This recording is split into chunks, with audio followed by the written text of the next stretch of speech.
Hello friends, good morning. Welcome back to my channel কে ব্লগের নতুন একটি ব্লগে সবাইকে অনেক ভালোবাসা। আশা করি সবাই অনেক ভালো আছো।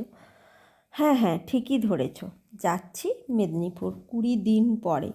মনটা ভীষণই খারাপ। ভাইয়ের সাথে যাচ্ছি মেদিনীপুর। ও যাচ্ছে, ওর একটা ফর্ম ফিল আপ আছে, তো ওটাই ও করবে। তো দুজনে একসাথে যাচ্ছি। আর যেতে যেতে ভাই বলছে, দিদি এই জায়গাটার ভিডিও বানা, খুব সুন্দর হবে। তো সেই অনুযায়ী ভিডিও বানালাম। ঘর থেকে বেরিয়ে আসার সময় কোনো ভিডিও বানাইনি। আর দেখো বন্ধুরা, রাস্তাটা কত দারুণ লাগছে, একদম সিনেমাটিক স্টাইল, তাই না? খুব সুন্দর লাগছে। আগে তো গ্রামে এই রাস্তাগুলো লাল রাস্তা ছিল, এখন সব পিচ রোড হয়ে গেছে। আর সাইডে দুধারে গাছ লাগিয়ে দিই। তো ভাই বোনে যাচ্ছি, আর কত কিছু কথা আলোচনা করে করে যাচ্ছি। ভাইকে বলছি, ভাই একদম জোরে গাড়ি চালাবি না, অসুবিধে হবে। 10 মিনিট লেট হোক, কিন্তু আস্তে গাড়ি চালাবি। আর আমার ভাই একটু স্পিডে গাড়ি চালায়, তো ওকে ওটাই বোঝাতে বোঝাতে চলে আসছি। তো এখানে ঘটে যায় এক কাণ্ড। আমার মুখে দেখো কি একটা চিবাচ্ছি। হ্যাঁ, এটা একটা চকলেট, কেননা এখানে একজন সিগারেট খাচ্ছিল। তো ওই গন্ধটা পেয়ে আমার মাথা ধরে গেছে, বমি বমি পাচ্ছে। সিগারেটের গন্ধ আমি একদম সহ্য করতে পারি না। আর এইদিকে দেখো বাসে উঠে গেছি, আর ব্রিজ পেরাচ্ছি। এই যে কংসাবতী নদী আমাদের মেদিনীপুরের, তো এটাই পেরোচ্ছি। তো পেরালেই মেদিনীপুর শহরে ঢুকে যাব। বন্ধুরা, আমি বাড়িতে চলে এসেছি। আর দেখো, বেরিয়ে আসার সময় মুখেও কিছু মাখিনি, ঠোঁটেও কিছু করিনি, এমনি বেরিয়ে চলে আসছি। মনটা ভালো নয়। তো এসে ঘরের যে অবস্থা দেখছি, কোন দিক থেকে ধরবো সেটা কিছুই খুঁজে পাচ্ছি না। তোমরাকে জাস্ট একটু রান্নাঘরটা দেখাচ্ছি। আর দুপুরে কি খাওয়া দাওয়া করবো জানি না, এখন 10:30 বাজে। তো এই যে এখানে একটু মাছ এনেছি। এই মাছটা জ্যোৎস্নার বাড়িতে যে এতক্ষণে দিয়ে আসবো, ও রান্না করবে, আমি দুপুরে খাবো। আর এসে জল টল ছাড়লাম। আর এইদিকে দেখো বাসন, তোমরা ক্যামেরায় কতটা ক্যাপচার করতে পারছো জানি না। বাসনগুলো ধোয়া হয়েছিল, তারপরও মানে সমস্ত বাসনই মনে হয় ধুতে হবে, সমস্ত বাসন ধুতে হবে। আর এইদিকে দেখো কীরকম নোংরা হয়ে গেছে, গ্যাস ট্যাস এদিকে মুছামুছি করে দিয়ে গিয়েছিলাম, তারপরে এরকম নোংরা হয়ে গেছে। সমস্ত কিছু ধুতে হবে। বাসনগুলো এরকম নোংরা অবস্থায় হয়ে গেছে। তো কোথা থেকে কি করব। এদিকে দেখো ছুঁচো কীরকম পায়খানা করেছে। 20 দিন গিয়েছি, তার মধ্যে এই অবস্থা। তো কোন দিক থেকে কি করব জানিনি। তো ভাবছি আগে রান্নাঘরটাকে মুছামুছি করব, মুছামুছি করে বাসন টাসনগুলো ধুবো, তারপরে গোটা ঘরটাকে মুছবো। আজকের স্নান টান সেরে চলে এসেছি, তো তারপরে রাত্রে একদম ফ্রেশ হব। তো চলো। তো ভাবলাম যে যা কাজ আছে এই খালি পেটে করা যাবে না। ঘর থেকে 2টো বিস্কুট 1 কাপ চা খেয়ে বেরিয়েছি। না, আগে ঝটঝট করে খাওয়া দাওয়া করে পেটটা ভরে নিই, নচেত এত কাজ করা যাবে না। তো আসার সময় রাস্তার থেকে একটা ব্রেড এনেছিলাম ছোট্ট, আর একটু শসা, পেঁয়াজ, কাঁচা লঙ্কা, টমেটো আর কিছু ডিম। তো ওটাই আমি একটু ব্রেড বানিয়ে নিচ্ছি। আর একটু শসা কেটে নিলাম, আর একটু কাঁচা লঙ্কা কুচিয়ে ডিম দিয়ে একটু ব্রেডটা বানিয়ে নেব। আর খেয়ে দিয়ে এত কাজে লাগবো। আর জ্যোৎস্নাকে বলেছি ওইদিকে রান্না করে রাখবে। মাছটা এসে ও নিয়ে গেল, তো আমার একটু যেতে দেরি হবে, ওকে খাওয়া দাওয়া করে নিতে বলেছি। আর এইদিকে দেখো নুনটা আমার একটু বেড়ে গিয়েছিল, তো নুনটা ওই জন্য কৌটোতে ঢেলে রেখে দিচ্ছি। কারণ কৌটোটা ধুয়ে রেখে দিয়ে গিয়েছিলাম শুকনো করে, তো ওই যে নুনটা ঢেলে ঢাকা দিয়ে দিলাম। আর এদিকে দেখো ডিমটাও আমি গুলে নিচ্ছি। আর এদিকে ডিমটা গুলছি আর ডিমের টোস্ট বানাচ্ছি। আর আমার ভাইয়ের কথা খুব মনে পড়ছে। মানে ওখানে যখন বাড়িতে যে কদিন ছিলাম, যা করতাম, ভাই এসে বলতো, দিদি কি করছো, তুই আসছো বলে আরও বেশি করে ভালো মন্দ খেতে পাচ্ছি। এই কথাটা খুব মানে মন খারাপ লাগে। তো আস্তে আস্তে আবার ঠিক হয়ে যাবে। এই আসছি তো, ওই জন্য মনটা এতটাই খারাপ লাগছে আর কি। তো এইদিকে দেখো আমার ডিমের টোস্টটাও হয়ে এসছে। আর টমেটো সসটা শেষ হয়ে গেছে, তো বাজারে যাব কালকে, তখন টমেটো সস কিনে আনবো। এই কদিন বাড়িতে যা আছে তাকেই খাবো। এই এক দুদিন পরে একদম বাড়ির সমস্ত কাজ গুছিয়ে বাজারে যাব। শুধুমাত্র কাছাকাছিগুলো রাখবো, ওগুলো তো প্রতিদিনই করতে হবে। তাছাড়া সমস্ত কাজ গুছিয়ে তারপরে বাজারে যাব, তার আগে আর যাব না।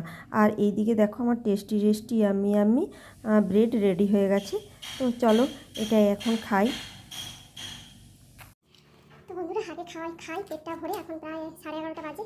তো আগে খাওয়া দাওয়া সেরে তারপরে দেখি কোন দিক থেকে কি কাজ করা যায়। আর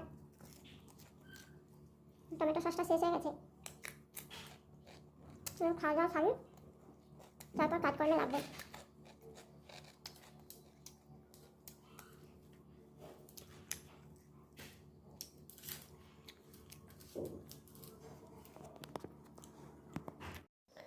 আর এদিকে দেখো যে বেডশিটটা পাতা হয়েছিল ওটা চেঞ্জ করে একটা নতুন মানে অন্য বেডশিট পাতলাম। এটা পরিষ্কার করে রেখে দিয়ে গিয়েছিলাম। আর ওইদিকে জানালাটাও খুলে দিয়েছি। আর এদিকে বালিশগুলো রেখেছি, ওগুলো কালকে রোদে দেবো, আজকে আর পারবো না, অনেক বেলাও হয়ে গেছে। আর ঘরটা যেহেতু এতদিন বদ্ধ ছিল সেহেতু জানালা খুলে ফ্যান ছেড়ে দিয়েছি।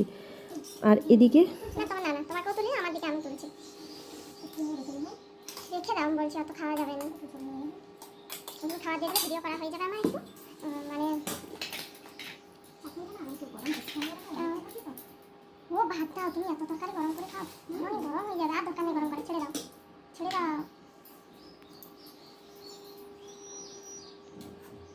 আমার ঘর বলতে তুই ঘরকে যেতে তো কালো যা হয়েছে সত্যি। আমরা ঘর গেলে চারদিকে যদি ঘুরে মরি পাড়াই না, তারপরে ওই ঘরে যে কাজ একটু কাকে দিয়েছে এগুলি, এই টকের এই এতটি খাবো, এইখানটা একটু দিয়ে দাও। আর এদিকে জ্যোৎস্না আমার জন্য কত কিছু রান্না করেছে দেখো, পেঁপের তরকারি, তারপরে এটা হচ্ছে চালতার টক আর কাতলা মাছের ভাজা। তো এই দিয়ে আজ ভাত খাবো। আর এদিকে দেখো আমার রান্নাঘরের সমস্ত কাজকর্ম একদম রেডি, কিন্তু কাজকর্ম তোমাদের সাথে কিচ্ছু শেয়ার করিনি। এই কারণে বাইরে বৃষ্টি হচ্ছিল, তো ভিজেই সমস্ত কিছু বাসন ধোয়া মাজা রান্নাঘর মোছা সমস্ত কাজ আমি কমপ্লিট করে নিয়েছি। আর এদিকে কাজ করার পরে আমি চলে এসেছি ঘরটাকে মুছতে। ঘরটা ঝাঁটও দিয়ে দিয়েছি, কিন্তু ফোনে চার্জ ছিল না বলে তোমাদের সাথে ভিডিও আর শেয়ার করতে পারিনি। আর এদিকে দেখো ঘরটাকে আমি পরিষ্কার করে মুছে নিই।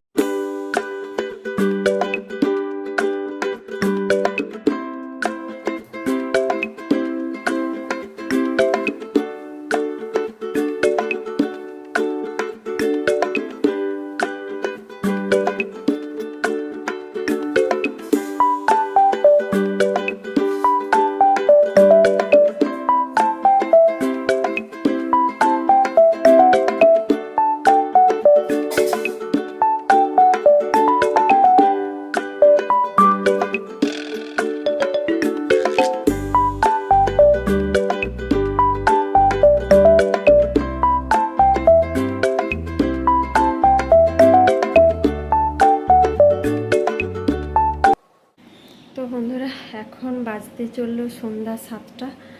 তো আজকের ব্লগটা বন্ধুরা এই পর্যন্তই, কেননা বুঝতে পারছো মানে বাড়িতে ঢুকে আমি ঠাকুরকে ডেকে ঢুকেছি যে কি অবস্থা হয়ে আছে দেখি। তো এই সব বিছানা টিছানা সব পরিষ্কার করেছি। তো কালকে বালিশগুলো রোদে দেবো, আবার দেখি বৃষ্টি হবে বলছে, রোদ উঠে কিনা জানি না। তো কালকে বালিশগুলো সব রোদে দেবো, দিয়ে বালিশের ওয়ারগুলো কেচে ওগুলো পরাবো। এই বেডশিটটার সেটে যে বালিশগুলো ওয়ারগুলো আছে তো এগুলো পরাবো। আর এদিকে দেখো ঘর দৌড় সব মোছামুছি করে একদম ফ্রেশ করেছি। আর এইখানে ডাইনিংটাও মুছেছি, এখানে কতগুলো কাচার জন্য রেখেছি, এগুলো কালকে কাচবো। কালকে দেখি যদি রোদ না হয় তাহলে পরশুদিন কাচবো। এগুলো পুরো ফ্রেশ করে মুছে দিয়ে একদম পরিষ্কার করে নিট অ্যান্ড ক্লিন করে দিয়েছি। আর হচ্ছে এই যে জায়গাগুলো দেখতে পাচ্ছি, এগুলোতে মানে 100 জায়গায় মনে হয় ছুঁচো ইঁদুরের পটি ছিল, তো এগুলো সব পরিষ্কার করতে হয়েছে। আর এইদিকে রান্নাঘরে জল টল ভরে এখানে কিছু ডিবা জিনিসপত্র সব ধুয়েছি।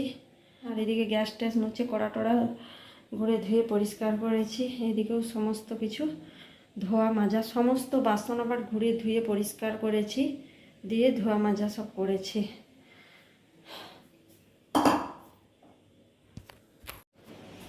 তো তো বন্ধুরা আজকের ব্লগটা এই পর্যন্ত। আজ অনেক বড় হয়ে গেছে ব্লগটা, আর কোনো এনার্জিও নেই ব্লগ করার মতো। আর রাত্রে একটু চাউমিন বানাবো, ওটাই খাবো। আর তোমাদের দাদাভাইকে আসতে না বলে দিয়েছে আজকে, যেহেতু এইসব কাজকর্ম করছিলাম। আমি রান্নাবান্না করতে পারবো না, যদিও হোটেল থেকে খাবার আনলে হতো হয়তো, কিন্তু আজকে আসতেই না বলে দিয়েছি, প্রচুর কাজকর্ম ছিল।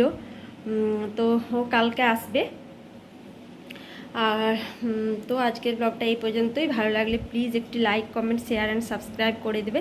দেখা হচ্ছে নেক্সট কোনো ব্লগে। ততক্ষণের মধ্যে সবাই সুস্থ থাকবে, সাবধানে থাকবে। Tata, good night and sweet dream.